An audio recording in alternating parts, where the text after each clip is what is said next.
ဒီနေ့မှာတော့ကလပ်စစ်မှုမှာချောင်းနဲ့သွားဆေးမှာပဲဖြစ်ပါတယ်ဝက်သားပြီလို့ရင်တော့ကျွန်တော်တို့အရင်တော့ဟပ်ပတာဆေးလေးဝယ်ပြီပေါ့နော်ပြီးရင်တော့ EHV လေးကိုသွားမယ်ပေါ့ဗျာအားလေးလေးမှာတော့ကျွန်တော်တို့လုံးစရာတိတ်မရှိဘူးပေါ့နော်ရီကောလေးပြ emo လေးပြပြီးတော့ခရီးလေးရှင်းအောင်ပါပဲချောင်းကအားလေးဘက်မှာတောင်းပတဲလိုက်ဆောင်လို့မကောင်းဘူးဗျကျွန်တော်လည်းလင်းတူထိုင်ရမယ့်ကောင်ကအဲ့တော့ဆိုတော့အားလေးကိန်းမှာတော့ AC ပဲကျွန်တော်လဲုံလဲ Franco ကလာတော့ AC ပဲသူ့ဘက်ဆောင်က AC လေးထိန်းလို့ရတယ်ဒါပေမဲ့ကျွန်တော်စဉ်းစားတယ် Franco ကဂိုးတဲ့ုံတော့ဘာလို့ EHV တင်လို့လာတာလဲလာတော့လဲထားပါကျွန်တော် fan မင်းတာတာပါကျွန်တော်ကဆေးတယ်လို့ပဲပြောတော့ဒီဘက်မှာကျွန်တော်တော်တော်ယုံလိုက်ရတယ်ဒီတော့ကျွန်တော်ရဲ့ game play ဗီဒီယိုတွေကိုဆက်လက်ကြည့်ရှုပေးပါ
ဒီနေရာမှာကျွန်တော်ဂူရှင်ကိုတွေ့တော့ဂူရှင်ရှင်သွားတော့ဗောနော်အဲ့မှာဂူရှင်ကတာတယ်လုံးနေတော့ကျွန်တော်က scale 1 flick ကလည်းလှမ်းပြီးတော့ခုံလိုက်ဒါပေမဲ့ကျွန်တော်က edit back ကိုမနှိပ်မိလိုက်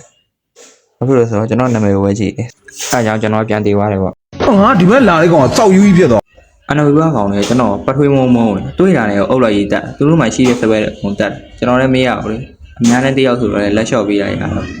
ဒီမှာဗတယ်နောက်တစ်ခါထွက်ပြတယ်ဗောနော်တို့တပွဲလုံးပေးတယ်လာမင်းတို့တပွဲလုံးပေးမင်းတို့ကောင်နှစ်ကောင်ပေးတယ်နှစ်ကောင်ပေးတယ်အကောင်သိရင်နှစ်ကောင်ဒီဗတယ်မှာတော့ကျွန်တော်တို့နိုင်သွားတယ်ဗောနော်ကျွန်တော်လည်းအားလုံးဖုတ်ရမရှိတော့လို့ game play ဗီဒီယိုတွေပဲဆက်လက်ကြည့်ပေးပါဦး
လေလာလာ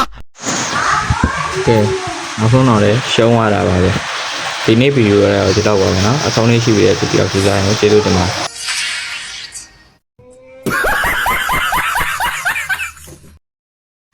channel လေးကို like and subscribe လုပ်ပေးကြပါနောက်ဗီဒီယိုမှာပြန်တွေ့ကြမယ်နော်ဘိုင်ဘိုင်